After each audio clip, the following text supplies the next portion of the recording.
എരവട്ടൂരിൽ ക്ഷേത്ര ഭണ്ഡാരം കുത്തിത്തുറന്ന് മോഷണം.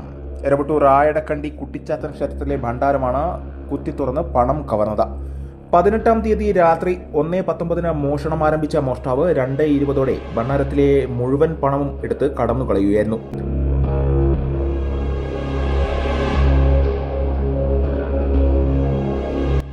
ക്ഷേത്രത്തിൽ സ്ഥാപിച്ച CCTVയിൽ മോഷ്ടാവിന്റെ ചിത്രം പതിഞ്ഞിട്ടുണ്ട്. എന്നാൽ പാൻസും അതിനുമേൽ മുണ്ടും അതിനുമേൽ ചുരിദാറിന്റെ ടോപ്പ് പോലെയുള്ള വസ്ത്രവും ധരിച്ച് പ്ലാസ്റ്റിക് കവർ കൊണ്ട് മുഖംമൂടിയാണ് മോഷ്ടാവ് എത്തിയത്.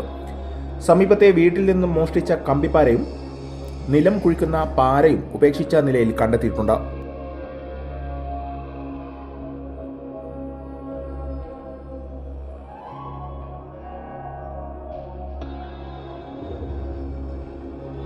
രാവിലെ 5 മണിക്ക് ക്ഷേത്രമുറ്റം വൃത്തിയാക്കാൻ എത്തിയവരാണ് ഭണ്ഡാരം കുത്തിത്തുറന്ന നിലയിൽ കണ്ടെത്തിയത്.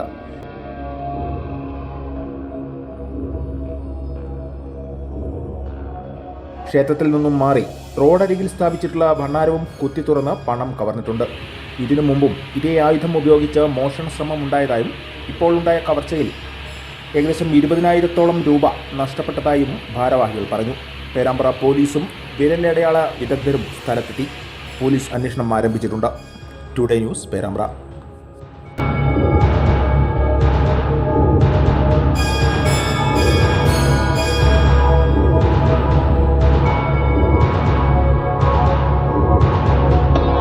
സാധാരണഗതിയിൽ ക്ഷേത്രത്തിൽ രാവിലെ 4:30 മണിയാകുമ്പോഴേക്കും ക്ഷേത്രം അടിച്ചു തളിക്കുന്ന സ്ത്രീയും വിളക്ക് വെക്കുന്ന ആളും വരാറുണ്ട്.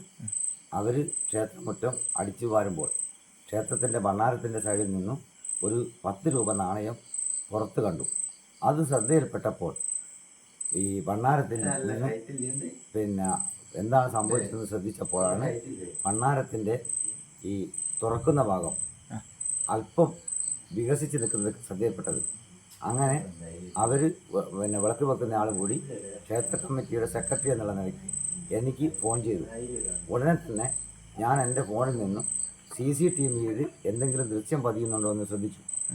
12 മണി മുതൽ 1:30 വരെയുള്ള സമയം നോക്കിയപ്പോൾ 1:30 ക്ഷേത്രമുറ്റത്ത് ഒരാൾ ഭണ്ഡാരത്തിൻ്റെ മുന്നിൽ ഇരിക്കുന്നതിനുള്ള ദൃശ്യം എൻ്റെ ശ്രദ്ധയിൽപ്പെട്ടു. ഉടനെ ഞാൻ എന്ത് ചെയ്തു, ക്ഷേത്ര കമ്മിറ്റി പ്രസിഡന്റിനെയും ബന്ധപ്പെട്ട ആളുകളെയും വിവരം അറിയിച്ചു. പോലീസ് പരാതി രാവിലെ നേരം വെളുപ്പിന് ഞങ്ങൾ ക്ഷേത്രത്തിൽ പരാതി കൊടുത്തു, പോലീസ് സ്റ്റേഷനിൽ പരാതി കൊടുത്തു. ഈ പരാതി അടിസ്ഥാനത്തിൽ പേരാമ്പ്ര പോലീസ് സ്റ്റേഷനിൽ നിന്നും CIയും SIയും ഉൾപ്പെടുന്ന ഒരു സംഘം ക്ഷേത്രത്തിലെത്തി പരിശോധന നടത്തി.